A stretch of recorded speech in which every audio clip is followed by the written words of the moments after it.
Haleluya, haleluya. Saudara, kita percaya Tuhan kita adalah Allah yang dahsyat. Tuhan kita adalah Allah yang ajaib. Dan Dia mau melakukan perbuatan-perbuatan yang besar, perbuatan-perbuatan yang dahsyat di dalam kehidupan kita. Amin, saudara. Haleluya. Saudara, puji nama Tuhan. Kalau saya bisa berdiri di hadapan saudara-saudara pada saat ini, itu semua karena kebaikan Tuhan. Amin. Ya, saya dan keluarga diserang oleh sakit penyakit yang coba dilempar oleh iblis, tapi kami percaya, sebagaimana pujian tadi mengatakan, Tuhan kita itu dahsyat, Dia adalah Yehova Rafa, Dia sudah menyembuhkan kami. Haleluya, haleluya. Saudara, sebelum kita akan mendengarkan firman Tuhan, mari kita satu di dalam doa terlebih dahulu. Bapa Surgawi, kami datang kepadamu Tuhan pada saat ini dengan hati penuh pengucapan syukur karena kami memiliki Allah yang dahsyat, Allah yang hebat, Allah yang luar biasa, Allah yang tidak pernah meninggalkan kami, Allah yang senantiasa menyertai kami Tuhan di seluruh area kehidupan kami. Saatnya kami akan mendengarkan firman-Mu. Mari Allah Roh Kudus, Engkau yang akan berbicara kepada kami melalui firman-Mu. Hamba-Mu yang akan menyampaikan firman-Mu, sembunyikan hamba di balik pengurapan dan kuasa-Mu Tuhan. Dan hamba percaya pengurapan yang sudah ada di dalam hidupku, bekerja mengurapi setiap firman yang akan disampaikan pada saat ini. Sehingga firman-Mu menjadi firman yang hidup, yang diurapi oleh Engkau sendiri, yang akan menguatkan iman dan kepercayaan kami kepadamu. Terima kasih Tuhan. Berbicaralah kepada kami Roh Kudus. Hamba-hamba-Mu tanpa terkecuali, dimanapun kami berada saat ini, siap untuk mendengarkan firman-Mu. Di dalam nama Yesus, kami berdoa. Amin. Haleluya. Saudara, mari kita membuka Alkitab kita dari kitab Injil Matius, pasal yang ke-28, ayat yang ke-18 sampai ayat yang ke-20. Matius pasal yang ke-28, ayat 18 sampai dengan yang ke-20, bunyinya demikian. Yesus mendekati mereka dan berkata, "Kepadaku telah diberikan segala kuasa di sorga dan di bumi. Karena itu, pergilah, jadikanlah semua bangsa muridku, dan baptislah mereka dalam nama Bapa dan Anak dan Roh Kudus, dan ajarlah mereka melakukan segala sesuatu yang telah kuperintahkan kepadamu, dan ketahuilah aku menyertai kamu senantiasa sampai kepada akhir zaman." Haleluya. Saudara, kalau saya bisa kasih judul atau tema khotbah pada hari ini, judulnya adalah penyertaan dan kuasa Roh Kudus di dalam penginjilan. Saya akan berbicara tentang penginjilan pada saat ini, karena penginjilan merupakan satu hal yang sangat penting bagi kehidupan orang percaya. Dan penginjilan juga merupakan satu hal yang utama yang harus dilakukan setiap orang percaya, setiap orang yang sudah ditebus oleh darah Yesus, setiap orang yang sudah menerima keselamatan daripada Tuhan, wajib juga untuk memberitakan Injil. Ya, karena ini merupakan amanat agung dari Tuhan Yesus sendiri. Kalau saudara baca di dalam Matius pasal yang ke-28 ayat 18 sampai 20, ini berbicara tentang amanat terakhir yang Tuhan berikan kepada murid-muridnya, atau pesan terakhir yang Tuhan berikan kepada murid-muridnya untuk mereka memberitakan Injil kepada seluruh bangsa. Ya, jadi ini merupakan suatu pesan yang penting. Ya, namanya juga pesan terakhir, ya, sebelum dia naik ke surga. Jadi ini merupakan suatu pesan yang penting yang perlu diperhatikan dan tentunya ditaati oleh para murid-muridnya. Saudara-saudara, kalau berbicara tentang penginjilan atau memberitakan Injil, ini bukan hanya tugas dari para penginjil, ya, atau para hamba Tuhan atau para pendeta, ya. Tetapi kalau berbicara tentang penginjilan, ini tugas dari kita semua sebagai orang-orang yang percaya kepada Tuhan, ya. Dan ini adalah perintah dari Tuhan sendiri, ya, yang kita kenal dengan amanat agung, dan ini adalah sesuatu yang mandatory, ya, bukan optional. Ya, kalau optional itu pilihan. Bisa kita lakukan, bisa juga tidak kita lakukan, ya. Tetapi kalau yang namanya mandatory, ya, suatu perintah itu harus kita taati, saudara. Harus kita kerjakan dan lakukan di dalam hidup kita. Ya, jadi memang yang namanya penginjilan ini adalah tugas dari setiap orang percaya di muka bumi ini. Saudara-saudara, kalau dilihat dari situasi dan kondisi murid-murid pada waktu perintah ini disampaikan kepada mereka, kelihatannya apa yang Tuhan perintahkan atau Tuhan amanatkan kepada mereka itu kelihatannya agak sulit atau mustahil untuk mereka lakukan. Ya, kenapa? Kan setidak-tidaknya ada dua alasan yang saya dapatkan pada waktu saya membaca firman Tuhan ini. Yang pertama adalah karena murid-murid ini adalah orang-orang yang sangat sederhana, saudara. Ya, mereka bukanlah orang-orang yang terkenal, mereka bukan orang-orang yang terpandang, mereka bukan orang-orang yang ternama, saudara. Mereka juga bukan orang-orang yang mempunyai pengaruh di masyarakat, saudara. Ya, dan mereka orang-orang yang uneducated, yang tidak berpendidikan. Ya, kebanyakan mereka adalah para nelayan, saudara, latar belakangnya. Jadi pada waktu Tuhan memberikan perintah kepada mereka untuk pergi menjadikan semua bangsa muridnya, kelihatannya ini tidak masuk di akal. Ya, kelihatannya ini tidak mungkin, saudara. Karena orang-orang yang diberikan perintah ini adalah orang-orang yang sangat sederhana. Ya, tetapi saudara, Tuhan yang kita sembah, ya, yaitu yang namanya Yesus, ya, dia adalah Tuhan yang sangat visionary. Yesus ini sangat visionary. Ya, dia tidak hanya memberi perintah kepada para muridnya untuk memberitakan Injil di Yerusalem saja, saudara. Di mana murid-muridnya itu berada pada waktu itu. Ya, tetapi dia memberikan perintah kepada murid-muridnya untuk pergi ke seluruh dunia. Ya, karena Allah kita adalah Allah yang besar. Tentunya kalau Allah yang besar, dia mempunyai visi yang besar. Visinya bukan hanya satu tempat, saudara. Tetapi visinya adalah dunia. Nah, ini Tuhan, saudara. Ya. Jadi pertama, kenapa kelihatan tidak mungkin? Karena murid-murid ini yang tadi saya sudah katakan. Ya, mereka orang sederhana, tidak terpandang, uneducated, dan sebagainya. Yang kedua, ya, kenapa kelihatannya apa yang diperintahkan Tuhan Yesus ini tidak mungkin untuk mereka lakukan? Karena pada waktu perintah ini diberikan, keadaan pada waktu itu bukan seperti saat ini. Ya, belum ada peralatan yang canggih seperti saat ini. Ya, transportasi ya masih seadanya, saudara. Ya, belum ada mobil, belum ada kereta api, belum ada pesawat terbang. Ya, bahkan untuk berkomunikasi, ya belum ada radio, telepon, internet, ya, sosial media, belum ada di zaman itu, saudara. Mungkin kalau perintah Tuhan itu disampaikan di zaman ini, itu kelihatannya lebih mudah, saudara. Karena saat ini dimanapun bisa dijangkau dengan internet, saudara. Ya, tetapi ini diperintahkan oleh Tuhan Yesus kurang lebih 2000 tahun yang lalu, saudara. Ya, jadi ini kelihatannya mustahil untuk bisa dilakukan oleh para murid-murid Yesus yang notabene adalah orang-orang yang sangat sederhana. Ya.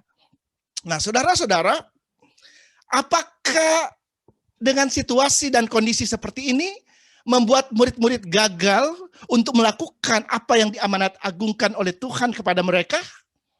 Saudara, kalau engkau membaca firman Allah, mereka tidak gagal, saudara. Pada waktu Yesus memerintahkan kepada mereka untuk memberitakan Injil kepada segala bangsa, ya, mereka mulai bergerak, saudara. Ya, dan kalau saudara membaca di dalam Alkitab, ya, di dalam Kisah Para Rasul, itu luar biasa, ya. Tuhan menyertai mereka dan Mereka kalau saudara lihat perkembangan dari gereja mula-mula, ya, dari hanya 12 orang murid Yesus akhirnya berkembang menjadi 120 murid, di mana mereka menunggu di loteng di Yerusalem, dan pada waktu Roh Kudus dicurahkan turun ke atas mereka, Petrus bangkit dan dia berkhotbah. Khotbahnya itu ada 3.000 orang datang kepada Tuhan, ya, dan memberikan diri dibaptis dan bertobat, saudara. Luar biasa, dan sesudah itu berkembang menjadi 5.000 orang, dan seterusnya, dan seterusnya. Mereka terus bergerak dari Yerusalem, Yudea, Samaria, bahkan sampai ke ujung bumi. Sampai saudara dan saya yang orang-orang Indonesia saat ini, kita pun bisa mendengar tentang Yesus yang telah datang ke dunia ini menjadi juru selamat umat manusia. Ya, kita bisa menjadi percaya kepada Yesus. Ini karena murid-murid ini taat melakukan apa yang Tuhan perintahkan di dalam hidup mereka untuk pergi memberitakan Injil. Ini luar biasa, saudara. Setidak-tidaknya ada dua hal, ya, yang saya coba renungkan, ya, yang membuat murid-murid bisa melakukan apa yang Tuhan perintahkan. Ya, yang pertama itu adalah penyertaan Tuhan. Ya, kita bisa baca dalam Matius 28 ayat 20. Ketahuilah aku menyertai kamu senantiasa sampai kepada akhir zaman, ya. Jadi saudara, yang pertama adalah penyertaan Tuhan. Penyertaan Tuhan ini sangat penting. Ya, kalau kita membaca di dalam Alkitab, ya, tokoh-tokoh di dalam Alkitab yang dipakai Tuhan secara luar biasa, itu mereka karena disertai oleh Tuhan. Ya, mereka mengalami penyertaan Tuhan seperti Musa. Ya, dia bisa membawa bangsa Israel keluar dari tanah Mesir, tanah perbudakan, menuju ke tanah perjanjian, ya. Itu semata-mata bisa terjadi karena penyertaan Tuhan di dalam hidupnya. Ya, dan juga dilanjutkan oleh Yosua yang hanya bisa membawa bangsa Israel masuk ke tanah Kanaan, dan mereka mengalahkan penduduk-penduduk yang tinggal di tanah Kanaan itu. Ya, itu semua karena penyertaan Tuhan. Dan kalau saudara lihat juga tentang Daud, ya, bagaimana Daud mengalahkan Goliat, ya, mungkin itu tidak mungkin, ya, karena Goliat ini adalah seorang pahlawan Filistin yang gagah perkasa, sedangkan Daud latar belakangnya adalah seorang gembala. Tetapi dengan penyertaan Tuhan, Daud bisa mengalahkan Goliat. Jadi penyertaan Tuhan ini merupakan satu hal yang sangat penting bagi kehidupan orang percaya. Demikian juga di dalam penginjilan, saudara. Ya, kita harus tahu. Kalau kita baca dalam Matius 28 ayat 20, coba bisa ditampilkan.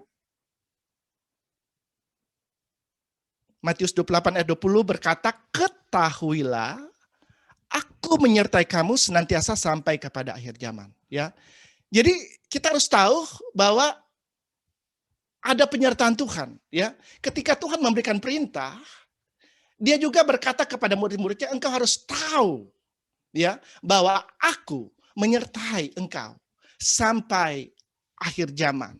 Haleluya, saudara. Jadi memang tanpa penyertaan Tuhan tidak mungkin murid-murid bisa menuntaskan atau melakukan amanat agung daripada Tuhan Yesus, saudara. Ya. Kadang-kadang orang percaya, ya, mereka tahu tentang ayat ini, ya, tetapi mereka tidak percaya bahwa Tuhan itu menyertai kehidupan mereka. Ya, saudara, kita akan lihat di dalam kitab Yohanes pasal 14 ayat 16, ini permintaan daripada Tuhan Yesus kepada Bapa di sorga. Coba kita baca ayatnya. Yohanes 14 ayat 16 bunyinya demikian. Aku akan minta kepada Bapa dan ia akan memberikan kepadamu seorang penolong yang lain. Ini berbicara tentang Roh Kudus. Supaya Roh Kudus menyertai kamu selama-lamanya. Ya, saudara perhatikan, ya, supaya Roh Kudus menyertai kamu selama-lamanya. Ya, dalam bahasa Inggris dikatakan Roh Kudus akan menyertai kita forever. Ya, berapa lama itu forever? Forever is forever. Ya, selama-lamanya itu berapa lama ya? Selama-lamanya itu ya selama-lamanya, saudara. Sedetik pun Tuhan tidak pernah meninggalkan kita. Pada waktu dia berjanji, dia akan bersama dengan kita. Engkau harus percaya bahwa tidak ada semenit atau sedetik pun dia akan meninggalkan kita, saudara. Amin. Ya, walaupun kadang-kadang kita diperhadapkan dengan situasi-situasi di mana kita merasa sepertinya Tuhan tidak ada. Ya, sepertinya Tuhan kok mana Tuhan? Ya. Tetapi Saudara, kita bukan hidup dengan perasaan kita. Ya, kita hidup dengan percaya. Ketika kita harus percaya kepada setiap janji-janji firman Allah. Kalau dia berkata bahwa dia menyertai kita selama-lamanya, ya, I'm with you always, ya. Kita harus percaya bahwa dia ada bersama dengan kita setiap saat, setiap waktu. Amin, Saudara. Dia tidak pernah meninggalkan kita, ya. Dan kita tidak perlu takut, tidak perlu khawatir, ya. Karena Tuhan ada bersama dengan hidup kita. Kenapa banyak orang takut untuk memberitakan Injil? Ya, karena mereka tidak percaya bahwa ada penyertaan Tuhan di dalam hidup mereka. Mereka berpikir mereka akan melakukan itu dengan kekuatan mereka sendiri, Saudara. Ya. Dan akhirnya mereka takut. Aduh, gimana ya nanti kalau ditolak? Ya, bagaimana nanti kalau ditertawakan orang? Bagaimana nanti kalau diusir? Ya, gimana nanti memulai bicaranya? Saudara udah banyak memakai pikiran, memakai kekuatan diri sendiri. Ya, Saudara, kita perlu bergantung kepada Tuhan. Ya, bukan dengan kekuatan kita. Kalau dengan kekuatan kita nggak akan mampu, Saudara. Ya, ingat, yang membuat seseorang datang kepada Tuhan, yang membuat seseorang bertobat, itu bukan pekerjaan manusia. Itu adalah pekerjaan daripada Roh Kudus. Kita baca ayatnya, Yohanes 16 ayat 8. Dan kalau ia datang, ia akan menginsafkan dunia akan dosa, kebenaran, dan penghakiman. Saudara-saudara, salah satu dari fungsi Roh Kudus, ya, dikatakan di sini, kalau Roh Kudus datang, Roh Kudus akan menginsafkan dunia akan dosa. Ya, jadi yang membuat orang datang kepada Tuhan, yang membuat orang sadar akan dosa-dosanya dan bertobat datang kepada Tuhan, itu bukan pekerjaan manusia. Itu adalah pekerjaan dari Roh Kudus. Ya, tugas kita hanya taat, melakukan apa yang Tuhan perintahkan. Nanti kuasa Roh Kudus yang bekerja yang akan membuat orang itu bertobat, Saudara. Amin, ya. Saudara, kita harus percaya sekali lagi bahwa Tuhan tidak pernah meninggalkan kita. Dimanapun kita berada. Ya, apakah engkau ada di tempat pekerjaan, engkau harus tahu bahwa engkau tidak pernah sendiri, Tuhan ada bersama dengan engkau. Apakah engkau pergi ke pasar, ke supermarket, dia ada bersama dengan engkau. Engkau ada di rumah, dia ada bersama dengan engkau. Engkau pergi vacation, dia ada bersama dengan engkau. Karena sedetik pun Tuhan tidak pernah meninggalkan kita. Dia ada bersama dengan kita selamanya. Forever dia ada bersama dengan kita. Amin. Ya. Karena dia adalah Tuhan yang setia, ya. Walaupun kadang-kadang manusia itu kadang-kadang tidak setia, tetapi firman Allah berkata, Tuhan itu dia adalah Allah yang setia. Sekali dia masuk dalam hidup kita, dia selalu ada dalam hidup kita. Dia tidak pernah meninggalkan kita. Walaupun kita yang kadang-kadang meninggalkan dia, tetapi dia sabar, menunggu dengan setia untuk kita kembali datang kepada dia. Haleluya. Itu yang pertama, Saudara. Ya, yang membuat murid-murid bisa melakukan amanat agung daripada Tuhan Yesus ini. Yang pertama karena mereka tahu ada penyertaan Tuhan. Yang kedua, ada kuasa. Kita baca ayatnya di dalam ayat yang ke-18 dari Matius pasal yang ke-28. Yesus mendekati mereka dan berkata, kepadaku telah diberikan segala kuasa di sorga dan di bumi. Saudara, kuasa sudah diberikan kepada Yesus. Ya, kuasa di sorga dan di bumi. Ya, kuasa ini berbicara tentang kuasa Roh Kudus. Ya. Dan kuasa ini yang Tuhan memberikan kepada murid-muridnya. Yes. Kalau kita baca dalam Kisah Para Rasul 1 ayat yang ke-8, mungkin bisa ditampilkan, Kisah 1 ayat 8.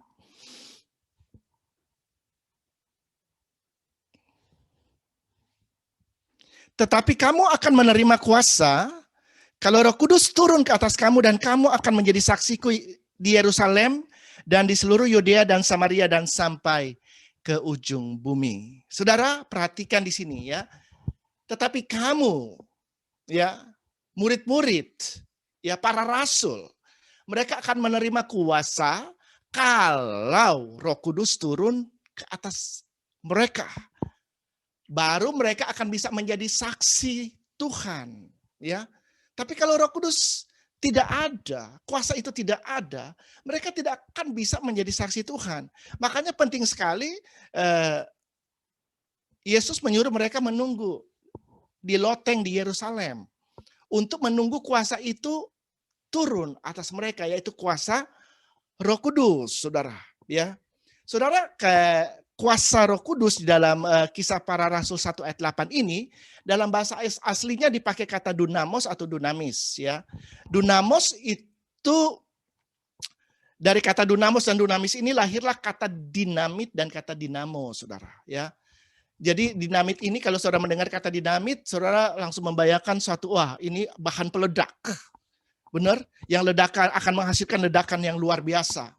Ya, kalau saudara dengar dinamo, ya, oh ini adalah untuk menggerakkan sesuatu, menggerakkan mesin, ya. Sebuah mobil, ya, itu tidak akan bergerak kalau nggak ada dinamonya, saudara. Ya, fungsi dari dinamo adalah untuk menggerakkan mesin itu, ya. Jadi saudara, sebenarnya orang yang dipenuhi oleh kuasa Roh Kudus, ya, mereka akan bergerak dengan kuasa yang dahsyat dan luar biasa, saudara. Ya, orang yang dipenuhi dengan Roh Kudus, mereka akan bergerak dengan kuasa yang dahsyat, ya, seperti dinamit, saudara. Meledak-ledak. Mereka akan menjadi orang yang antusias. Mereka akan menjadi orang yang bersemangat, saudara. Ya, semangat dalam mencari jiwa, saudara. Nah, ini orang-orang yang dipenuhi oleh Roh Kudus, dipenuhi oleh kuasa Allah, kuasa Roh Kudus, ya, akan mempunyai daya ledak yang luar biasa, di mana tidak ada sesuatu pun di dunia ini yang dapat membendungnya, saudara. Nah, ini adalah orang-orang yang dipenuhi oleh kuasa Roh Kudus, ya. Nah, saudara, saya akan memberikan arti dari dunamos ini, ya. Setidak-tidaknya ada 3 pengertian dari dunamos. Yang pertama, pengertiannya adalah dunamos ini mempunyai arti kemampuan untuk melakukan mujizat, ya, the ability to perform miracle, ya. Jadi kemampuan, ya, untuk melakukan perkara-perkara yang ajaib, ya, perkara-perkara yang besar. Ya, pada waktu murid-murid itu dipenuhi oleh Roh Kudus, ya, dan kuasa Tuhan bekerja di dalam hidup mereka, maka mereka mulai berjalan dan mereka mulai melakukan mujizat demi mujizat di dalam hidup mereka. Kalau saudara baca dalam Kisah 5 ayat 12, bisa ditampilkan, dan oleh rasul-rasul diadakan banyak tanda dan mujizat di antara orang banyak. Saudara perhatikan di sini, ya. Jadi rasul-rasul itu melakukan banyak tanda dan mujizat, saudara. Ya, kenapa mujizat perlu ada pada waktu kita ada di dalam penginjilan? Ya, mujizat itu perlu ada supaya orang bisa melihat Allah yang besar itu. Amin, bisa dihilangkan saja, ya. Jadi mujizat itu perlu ada supaya orang-orang bisa melihat perbuatan-perbuatan Allah yang besar, perbuatan-perbuatan Allah yang ajaib, sehingga orang bisa datang kepada Tuhan. Ya, itu tujuan mujizat itu. Jadi bukan untuk kesombongan dari rasul-rasul, tetapi tujuannya adalah supaya orang-orang datang dan mengenal Tuhan, mengenal siapa yang disembah oleh para rasul ini, saudara. Ya, demikian juga dengan orang percaya. Ya, dalam penginjilan pasti akan disertai dengan tanda-tanda mujizat. Amin, saudara. Ya. Dan kenapa rasul-rasul ini bisa melakukan mujizat? Karena sebenarnya kuasa yang sama yang bekerja di dalam diri Yesus juga bekerja dalam diri rasul-rasul. Ya, kalau saudara lihat Rasul Petrus di dalam Kisah Para Rasul 3 ayat yang ke-6, ya, kita coba baca. Tetapi Petrus berkata, emas dan perak tidak ada padaku, tetapi apa yang kupunyai kuberikan kepadamu. Demi nama Yesus Kristus orang Nazaret itu berjalanlah. Saudara, kita perhatikan di sini, ya. Jadi suatu ketika Rasul Petrus dan Rasul Yohanes, mereka hendak pergi ke Bait Allah, tetapi di depan pintu Bait Allah itu ada seorang yang lumpuh. Ya, lalu mereka berhenti, dan apa yang dikatakan oleh Rasul Petrus di sini, dia berkata, emas dan perak aku tidak punya, tetapi apa yang kupunya akan kuberikan kepadamu. Demi nama Yesus orang Nazaret itu, berjalanlah. Dan apa yang terjadi? Orang lumpuh itu langsung berjalan, saudara. Ini mujizat, saudara. Ya, langsung. Ya, saat itu juga, ya, orang lumpuh yang sudah bertahun-tahun lumpuh itu langsung berjalan, saudara. Ini mujizat. Bahkan kalau saudara lihat, ya, dalam pelayanan dari Rasul Petrus, kita bisa baca seterusnya dalam Kisah Para Rasul 5 ayat 15 dan 16. Bahkan mereka membawa orang-orang sakit keluar ke jalan raya dan membaringkannya di atas balai-balai dan tilam. Supaya apabila Petrus lewat, setidak-tidaknya bayangannya mengenai salah seorang dari mereka. Saudara bayangkan, hanya orang-orang sakit itu dibawa, ya, keluar ke jalan raya di Yerusalem, ya, dan dibaringkan di atas tilam. Mereka menunggu supaya Petrus lewat, sehingga bayangannya, ya, bayangan mereka hanya berharap bayangan Petrus itu kena kepada mereka dan mereka disembuhkan. Ini luar biasa, saudara. Ya, ini luar biasa, ya. Dan ayat ke-16 kita baca di sana, dan juga orang banyak dari kota-kota di sekitar Yerusalem datang berduyun-duyun serta membawa orang-orang yang sakit dan orang-orang yang diganggu roh jahat, dan mereka semua disembuhkan. Ya, jadi apa yang terjadi di Yerusalem didengar oleh orang-orang yang ada di sekitar kota Yerusalem, dan mereka pun datang berduyun-duyun ke Yerusalem. Orang-orang yang sakit, orang-orang yang terikat oleh roh-roh jahat, semua di bawah, ya. Dan dikatakan oleh firman Allah, dan mereka semua disembuhkan. Amin. Jadi memang pada waktu kuasa Roh Kudus itu bekerja, ya, perkara-perkara yang ajaib bisa terjadi, mujizat bisa terjadi. Dan itu membawa orang-orang untuk mengenal Tuhan. Amin, saudara. Yang kedua, arti dari dunamos ini adalah ability to perform anything, atau kemampuan atau kapabilitas untuk melakukan segala sesuatu atau segala perkara. Ya, jadi tidak ada yang mustahil. Ya, untuk bisa yang tidak dapat dilakukan oleh para murid ini, ya. Bukan karena mereka hebat, tetapi karena ada kuasa Roh Kudus di dalam hidup mereka. Karena Roh Kudus ada bersama dengan mereka, dan Roh Kudus ini menyalurkan kuasanya melalui hidup mereka, saudara. Sehingga mujizat demi mujizat bisa terjadi. Sehingga apa yang tidak mungkin bisa menjadi mungkin. Itu bisa terjadi karena ada Roh Kudus yang hidup di dalam hidup mereka. Ya, itu yang kedua. Yang ketiga adalah arti dari dunamos, itu adalah power in action. Ya, atau kemampuan atau kuasa untuk bergerak. Ya. Jadi sebelum mereka dipenuhi oleh Roh Kudus, dipenuhi oleh kuasa Roh Kudus, ya, mereka itu takut, saudara. Mereka bersembunyi, ya, dikatakan dalam Alkitab, ya, sesudah Yesus pergi, ya, sesudah Yesus mati, ya, mereka hidup dalam ketakutan, ya. Tetapi mereka bersembunyi di dalam ruangan-ruangan yang terkunci, saudara, ya. Tetapi pada waktu Roh Kudus itu turun dalam hidup mereka, mereka menjadi berani, saudara. Ya, mereka menjadi berani dan mereka mulai bergerak. Ya, mereka bukan bergerak dengan kekuatan mereka, tapi mereka mulai bergerak dengan kekuatan Roh Allah. Ya, saudara, gereja Tuhan harus bergerak. Ya, gereja Tuhan harus melakukan amanat agung daripada Tuhan Yesus. Ya, kalau saudara lihat Kisah Para Rasul ini dalam bahasa Inggrisnya, kata yang dipakai X, ya, itu action. Ya, artinya di dalam Kisah Para Rasul ini berbicara tentang rasul-rasul yang bergerak.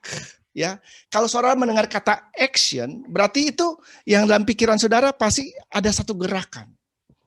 Ya, nah demikian juga ya di dalam kitab Acts ini berbicara tentang bagaimana Tuhan memakai para rasul, para murid-muridnya yang bergerak untuk memberitakan Injil, untuk memberitakan Yesus yang telah datang ke dunia ini untuk menyelamatkan umat manusia, untuk memberitakan tentang keselamatan yang ada hanya di dalam nama Yesus. Ya, itu yang mereka beritakan. Mereka memberitakan tentang kebangkitan Yesus kepada orang-orang yang belum mengenal Dia, saudara.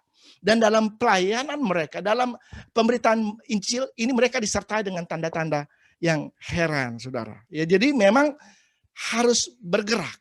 Ya, jadi pada waktu kuasa Roh Kudus ini bekerja dalam hidup kita, kita tidak akan bisa diam. Ya, kita akan mulai bergerak. Ya, kita akan mulai bergerak. Dan pada waktu kita bergerak, tidak ada lagi yang dapat membendung kita. Situasi dan keadaan bisa ada ya dalam hidup kita. Ya, sebab kita sudah hidup berkali-kali dikatakan bahwa kita hidup di dunia yang sudah broken. Tetapi kita percaya situasi boleh datang, ya. Tapi gereja Tuhan terus harus memberitakan Injil. Amin. Di dalam era pandemi ini bukan berarti gereja Tuhan harus berdiam, ya, tapi kita terus harus bergerak. Amin. Tuhan akan memberikan hikmat-hikmat bagaimana menjangkau jiwa-jiwa yang ada di sekitar kita. Haleluya. Ya. Saudara-saudara,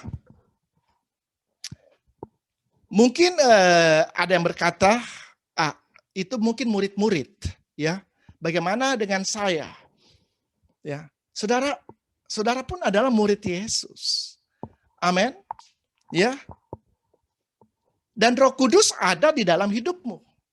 Kuasa yang sama yang dimiliki oleh murid-murid Yesus itu ada diberikan kepada setiap orang yang percaya. Ya, karena siapa yang percaya kepada Dia diberikan kuasa untuk menjadi anak-anaknya. Ya, kuasanya yang sama itu ada di dalam hidup kita. Kuasa Roh Kudus itu ada dalam kehidupan kita. Ya, yang menjadi pertanyaan di sini, apakah kita mau bergerak atau tidak? Ya, banyak orang yang sudah memiliki kuasa Allah, tetapi tidak mau bergerak. Sehingga tidak bisa melihat perbuatan-perbuatan yang besar yang Tuhan ingin lakukan dalam hidupnya itu terjadi, saudara. Ya, sebenarnya kalau pada waktu kita bergerak, ya, maka saudara akan bisa melihat kuasa Allah dinyatakan melalui hidupmu. Ya, engkau akan berdoa atas orang sakit dan orang itu akan sembuh. Ya, engkau akan mengusir setan-setan di dalam namaku. Ya, setan-setan harus tunduk kepada nama Yesus, saudara. Ya, itu harus terjadi, tapi itu hanya akan terjadi pada waktu kita bergerak, pada waktu kita ada di dalam pelayanan. Ya, penyertaan Tuhan, kuasa Tuhan itu akan terjadi pada waktu kita ada di dalam pelayanan, saudara. Ya, saya mau mengutip apa yang dikatakan oleh Reinhard Bonnke, ya, evangelis Reinhard Bonnke yang almarhum, ya. Sebenarnya dia bukan almarhum, dia tidak mati, saudara, ya. Dia sekarang sudah ada bersama dengan Tuhan di dalam kerajaannya selama-lamanya, ya. Saudara, Reinhard Bonnke ini dipakai oleh Tuhan, seorang penginjil yang tulen, ya. Di dalam pelayanannya dia untuk Afrika, dia sudah memenangkan sekitar 77 juta orang Afrika bagi Kristus, saudara. Luar biasa. Amin. Ya, 77 juta, saudara. Ya, dia sudah menangkan bagi Kristus. Itu yang tercatat. Belum yang tidak tercatat, saudara. Ya, belum lagi yang di seluruh dunia, di mana dia suka khotbah, dia bikin penginjilan, dia bikin KKR di mana-mana di seluruh dunia. Ya, jadi memang ini dipakai Tuhan secara luar biasa. Kenapa? Karena dia mengizinkan Roh Kudus bekerja di dalam hidupnya, saudara. Nah, Reinhard Bonnke ini berkata, God doesn't sit with sitter, but He works with workers. Ya, jadi dia berkata Tuhan itu tidak akan duduk dengan orang yang hanya duduk-duduk saja. Ya, tapi Tuhan mau bekerja dengan orang yang mau bekerja. Ya, Tuhan mau bergerak dengan orang yang mau bergerak. Ya makanya gereja Tuhan tidak boleh bermalas-malasan. Gereja Tuhan tidak boleh rileks, saudara. Ya ada tugas yang Tuhan berikan dalam hidup kita, ada amanat agung yang Tuhan perintahkan dalam hidup kita yang harus kita lakukan. Karena setiap saat, setiap menit, ya ada banyak jiwa yang terhilang tanpa mengenal Yesus. Oleh karena itu gereja Tuhan harus memberitakan Injil, saudara. Ya baik juga kalau kita ada di gereja, memuji dan menyembah Tuhan, tetapi ada waktunya juga kita harus menjadi saksi Tuhan. Ya, Tuhan bilang pandanglah sekelilingmu, ladang sudah menguning. Ya kalau Tuhan berkata pandanglah sekelilingmu, ladang sudah menguning, berarti itu ada jiwa-jiwa yang perlu dituai. Nah tugas kita adalah memberitakan Injil itu kepada orang-orang yang kita tahu belum mengenal Tuhan. Ya, saudara, pada waktu engkau mengizinkan Roh Kudus bekerja dalam hidupmu, engkau akan diberikan keberanian. Ya, spirit of boldness, ya, roh keberanian itu akan bekerja di dalam hidupmu, saudara. Sehingga engkau tidak akan takut lagi untuk berbicara, ya, tentang Yesus yang telah datang sebagai juru selamat dunia ini. Haleluya. Saudara, saya akan memberikan satu ilustrasi, ya. Kalau saudara tahu seorang petinju yang bernama Manny Pacquiao, ya, dia adalah seorang petinju Filipina yang sekarang sudah menjadi senator di Filipina, ya. Dan Pacquiao ini dia menjuarai juara tinju dari berbagai macam versi, dari bermacam kelas, saudara. Ya, dan juga ada dia juara dunia, ya, dan juga ada juara-juara yang lain yang dia punya, saudara. Saudara, kalau kita melihat Pacquiao di rumahnya, ya dia adalah seorang bapak, ya, seorang suami yang baik, ya, dari istrinya, seorang bapak ayah untuk anak-anaknya, ya, tidak kelihatan keperkasaan dia, ya. Tetapi pada waktu dia berada di ring tinju, ya, saudara akan melihat bagaimana hebatnya dia dalam bertinju, saudara, sehingga dia bisa mengalahkan semua lawan-lawannya. Ya, dia bisa meng-KO lawan-lawannya. Betapa hebatnya dia di ring tinju, saudara. Nah, ini Pacquiao, saudara, ya. Nah, demikian juga dengan kehidupan orang percaya, ya. Kita baru akan bisa memanifestasikan kuasa Allah, ya, dan kuasa itu akan menyertai kehidupan kita pada waktu kita ada di medan pelayanan. Ya, pada waktu kita memberitakan Injil, baru tanda-tanda ini akan menyertai, ya. Tetapi kalau kita hanya diam, ya, orang tidak akan bisa melihat kuasa yang ada di dalam hidup kita. Kuasa Roh Kudus. Kuasa Roh Kudus itu akan terlihat pada waktu kita mulai memberitakan Injil. Pada waktu ada orang yang sakit dan kita berdoa untuk orang sakit. Saudara, jangan kaget pada waktu engkau berdoa, misalnya ada penyakit yang dikatakan dokter, oh penyakit ini sudah tidak bisa disembuhkan lagi, tetapi ketika engkau berdoa dan orang itu sembuh, engkau nggak usah kaget, saudara. Karena yang menyembuhkan orang itu bukan engkau. Itu adalah pekerjaan Roh Kudus. Kuasa Roh Kudus yang bekerja sehingga kesembuhan itu terjadi, saudara. Ya, jadi tugas kita adalah memberitakan Injil, saudara. Ya, memberitakan firman Tuhan. Ya, tentang kebesaran Tuhan. Ya, tentang Yesus yang telah datang ke dunia ini. Dia mati dan dia telah bangkit pada hari yang ketiga. Yang sehingga siapa yang percaya kepada dia tidak binasa, tetapi memperoleh kehidupan yang kekal. Itu yang kita perlu beritakan kepada dunia ini, saudara. Ya, jadi God doesn't sit with sitter, but He move with movers. Ya, jadi Tuhan akan bergerak dengan orang-orang yang mau bergerak. Ya, saya percaya jemaat gereja online ini kita akan menjadi orang-orang yang akan bergerak, ya, untuk mengenapi rencana Allah. Amin, saudara. Saudara, saya akan membagikan satu contoh dia juga salah satu penginjil juga yang bernama Smith Wigglesworth, ya, yang hidup di abad ke-18. Ya, Smith Wigglesworth ini dia berjanji, ya, kepada Tuhan, dia mempunyai komitmen dengan Tuhan. Kalau satu hari dia tidak mendapatkan satu jiwa untuk Tuhan, maka Smith Wigglesworth ini dia tidak akan pergi tidur, saudara. Saudara bisa membayangkan ada orang yang mempunyai komitmen seperti ini. Kalau dia belum bercerita tentang Yesus yang adalah juru selamat dunia itu kepada satu orang, ya, dia tidak akan pergi tidur. Padahal Smith Wigglesworth ini dia pekerjaannya dia adalah seorang plumber, ya, seorang tukang ledeng, seorang yang sangat sederhana, ya. Tetapi Tuhan memakai orang ini secara luar biasa karena dia mengizinkan Roh Kudus yang bekerja di dalam hidupnya. Sama seperti murid-murid Yesus. Mereka adalah orang-orang yang sangat sederhana, tetapi mereka membiarkan Roh Kudus bekerja melalui kehidupan mereka sehingga mereka bisa dipakai secara dahsyat dan luar biasa. Ya, Smith Wigglesworth ini pun seperti itu. Ya, dia pernah membangkitkan orang mati lebih dari 10 kali. Ya, saya lupa berapa belas kali, tapi lebih dari 10 kali dia pernah berdoa untuk orang yang sudah mati dan orang itu dibangkitkan. Nah, Smith Wigglesworth ini membuat komitmen dengan Tuhan bahwa dia tidak akan pergi tidur kalau dia belum memberitakan Injil kepada satu orang setiap hari. Saudara, satu hari sudah malam, ya, sudah tengah malam, dia belum mendapatkan satu orang untuk dia beritakan Injil.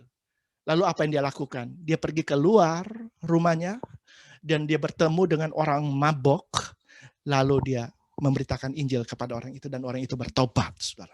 Ya, jadi saudara kita lihat di sini, ya, orang-orang yang mau, ya, dipakai oleh Tuhan, orang-orang yang tidak diam tetapi mau bergerak, maka Tuhan akan menyertai mereka, saudara.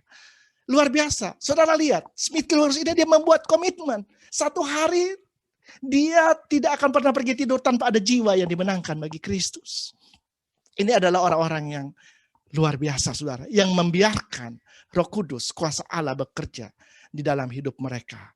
Haleluya, saudara. Saudara, kita baca Markus 16 ayat 17 dan 18.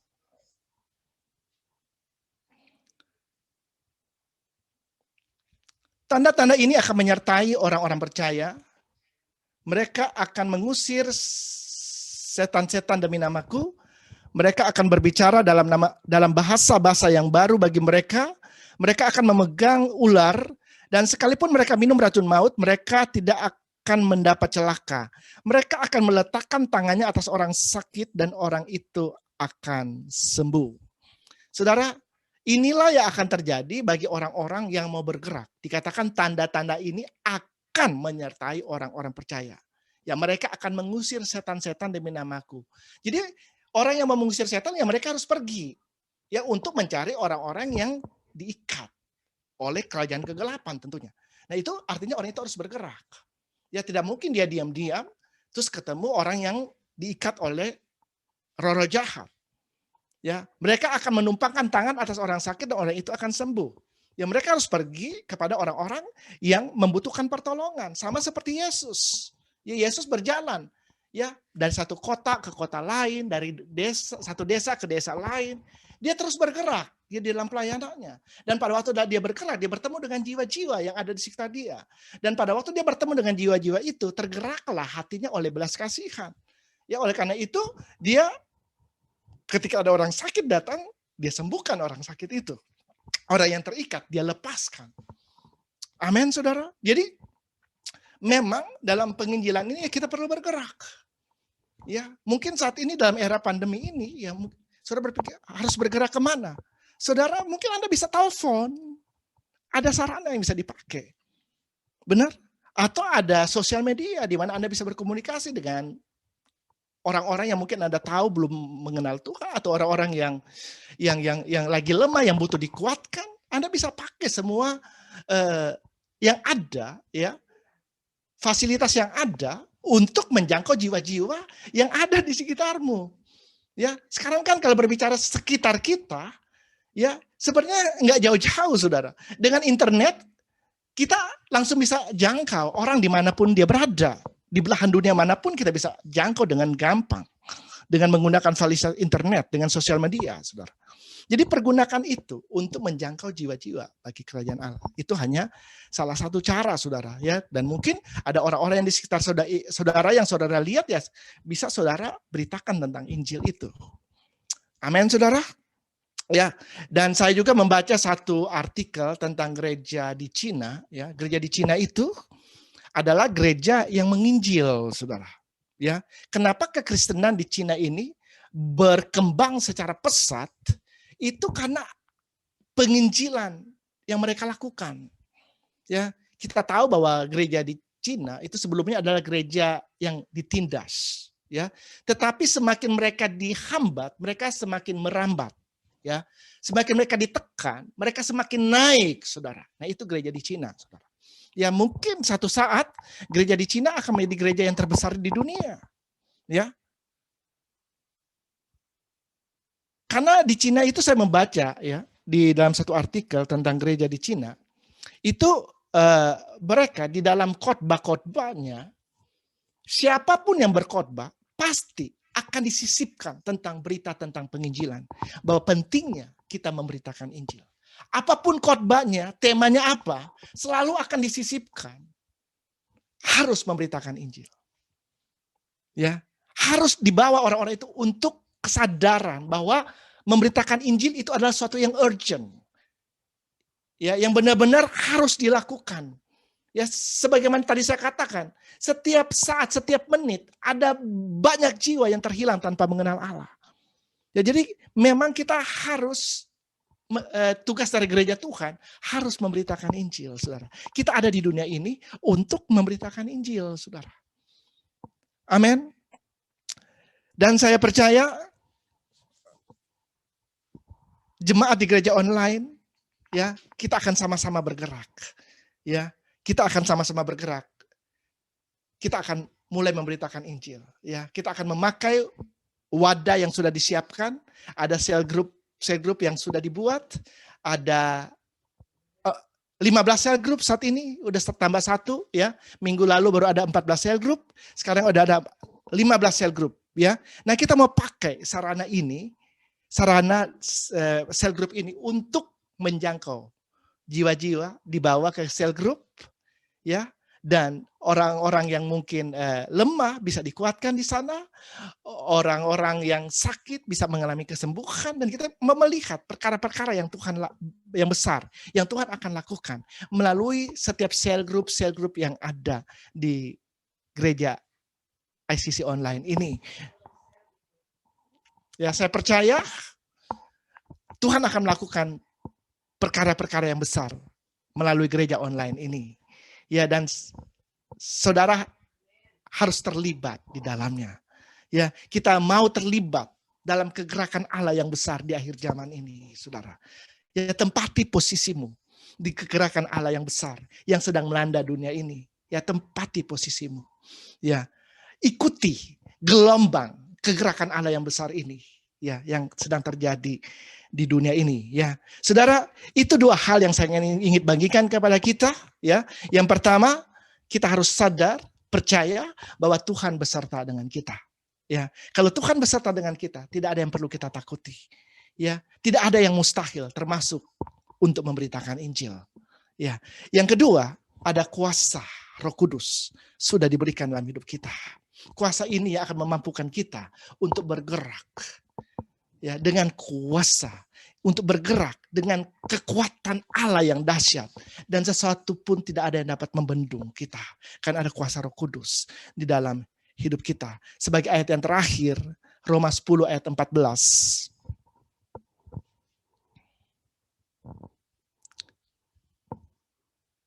Tetapi bagaimana mereka dapat berseru kepadanya jika mereka tidak percaya kepada Dia?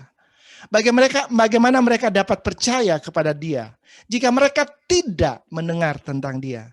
Bagaimana mereka mendengar tentang Dia jika tidak ada yang memberitakannya? Jangan dihilangkan dulu, saudara perhatikan di sini. Dikatakan bagaimana mereka dapat berseru kepadanya, kepada Tuhan. Kalau tidak, mereka tidak percaya kepada Tuhan.